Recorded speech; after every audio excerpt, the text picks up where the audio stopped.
So today I want to show you a real quick technique to use in sidechain in FL Studio. Today I'm going to show you how to sidechain with a kick and a bass. You can do this for a number of different things. It's used in a ton of different genres, and you should just have a play around with it other than the example that I'm giving you today. I've literally just taken a bass loop and a kick, really simple kick pattern, and this is what it sounds like at the moment.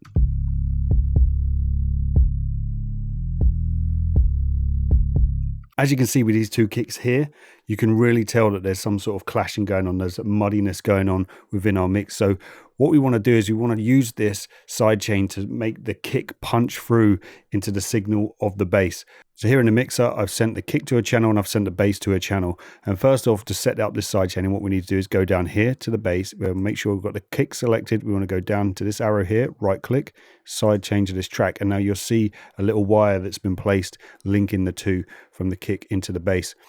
And what we want to do is click on the bass, go to an empty slot, go select, and we want to find Fruity Limiter. So in a Fruity Limiter, first we need to click on compression.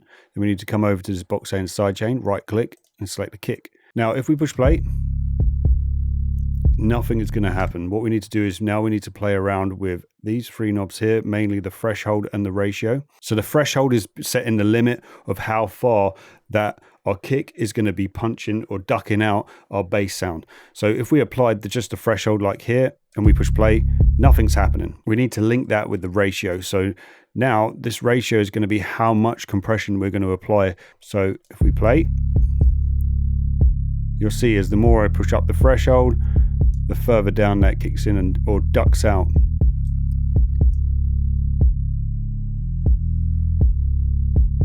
Already we can hear a hell of a big difference.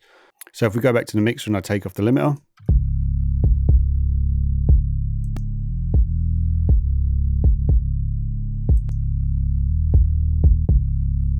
it is slightly cleaner, but there's a couple of things else we can do to it. So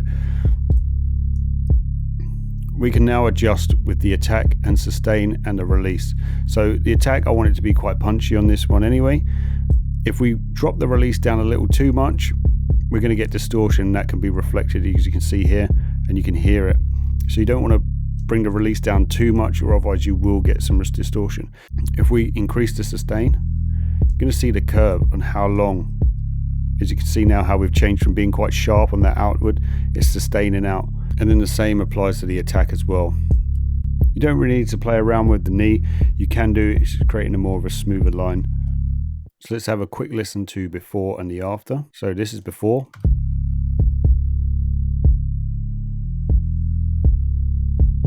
You can hear that's horrible there. And now after.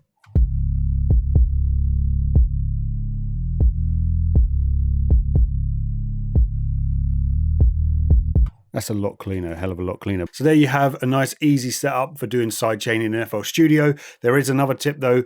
Make sure that when you're doing sidechaining like this, make sure you go back to it in your final mixdown and when you're doing your gain stage and when you're doing your EQing, because it might not sit perfect as you've got it set up like right now as I've just done it. You might want to go back and tweak a couple of things just to have that nice final polish. So if you did like the video, please hit that like button. It means a lot for the channel. If you've got any feedback on the videos or videos that you want to see, please leave a comment below. And also don't forget to subscribe to stay up to date with all our latest content.